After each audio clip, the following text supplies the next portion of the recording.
بسم الله الرحمن الرحيم إن الذين كفروا ينادون لمقت الله أكبر من مقتكم أنفسكم إذ تدعون إلى الإيمان فتكفرون قالوا ربنا أمتنا اثنتين وأحييتنا اثنتين فاعترفنا بذنوبنا فهل إلى خروج من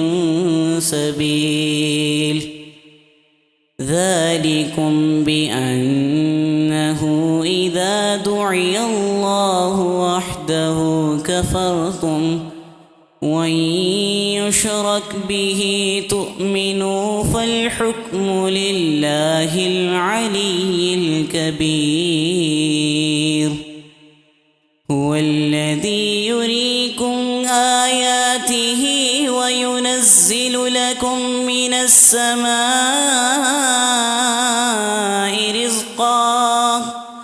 وما يتذكر إلا من ينيب فادعوا الله مخلصين له الدين ولو كره الكافرون رفيع الدرجات ذو العرش يلقي الروح من أمره على من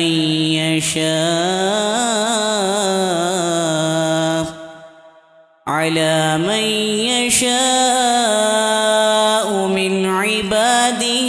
لينذر يوم التلاق يوم هم بارزون لا يخفى على الله منهم شيء لمن الملك اليوم